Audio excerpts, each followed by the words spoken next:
Welcome to the Old Guy Bourbon Channel. And why do we call it that? Well, because I'm an old guy and that is bourbon.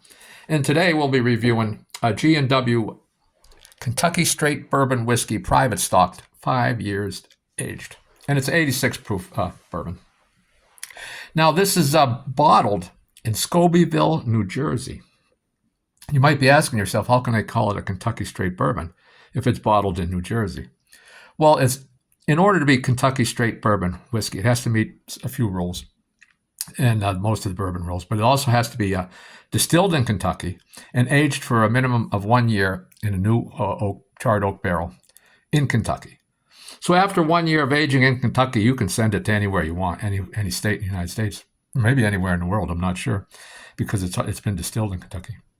And so they might have sent this to Scobeyville, New Jersey for the last 4 years of aging, and now it's aged 5 years. And it's Kentucky Straight Bourbon because it was aged at least 1 year in a new oak barrel in Kentucky, and it was distilled in Kentucky. Or, more than likely it spent the whole 5 years in Kentucky, but who knows? It just has to be 1 year. So now we want to look at this. What did I pay for this? We can see this. I paid $22.99, and after tax, I paid $24.37, and it was $2 off. It was on sale, so it's normally $25 bourbon. So it's not an expensive bourbon, but it is 5 years old. And the mash bill on this one is 75% corn, 13% rye, and 12% malted barley, and it's aged in a number 3 charred new oak barrel. Now let's get the color here. I did roll this around, and this has been in the glass probably about 20 minutes. It's a nice gold color. I don't know how well it shows up on the film, but let's get a sniff here. Now,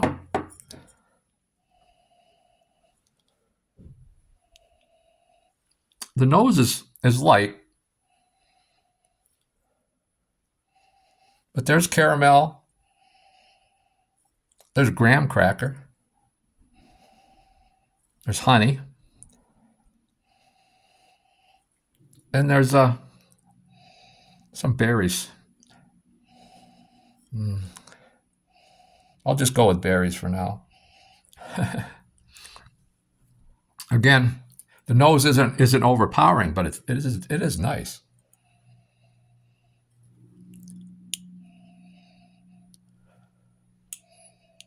You got to get in pretty deep to get the caramel, the graham cracker, the honey, the berries.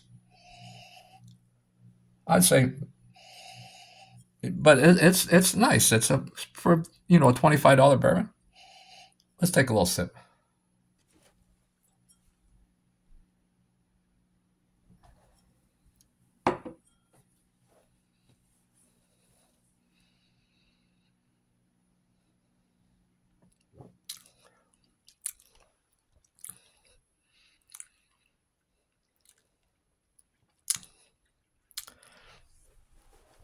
It's coming through. The caramel's coming through. That graham cracker,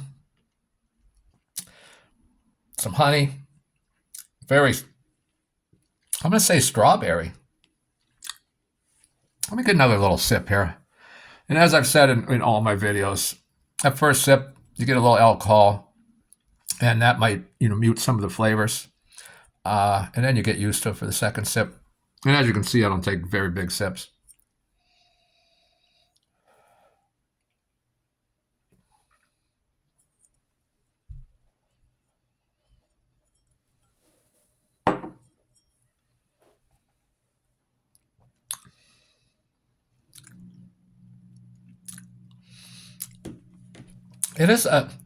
It's a nice bourbon. It's very nice.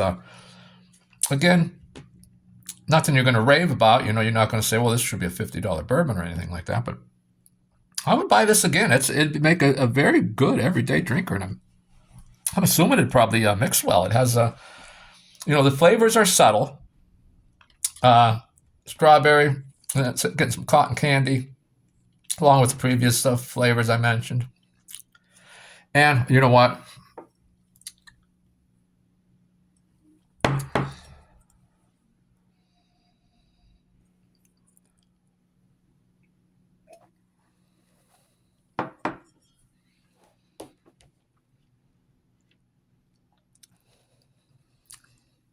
Yeah, I like it.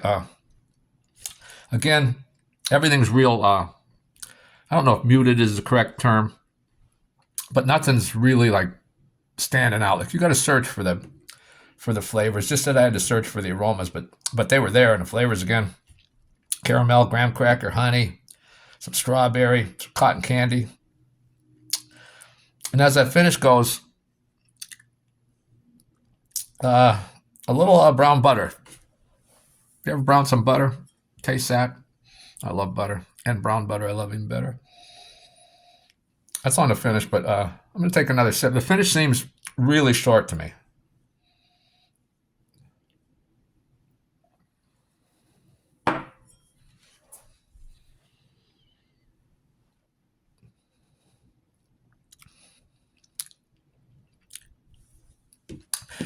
Yeah, the finish is short.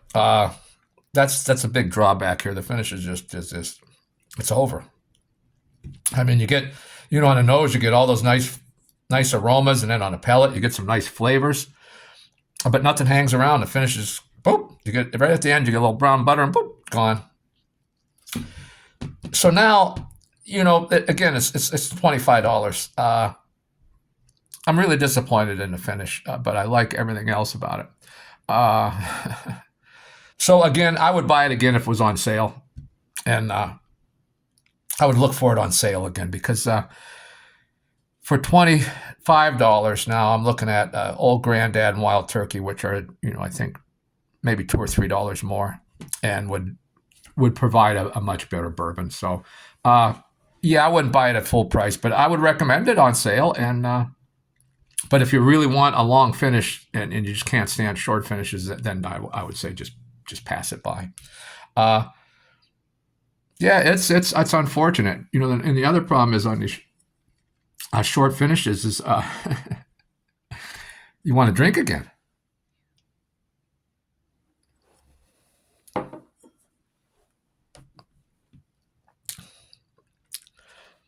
You got to hold it in your mouth, I guess, for a while to get the flavors because they're there and gone. That's unfortunate.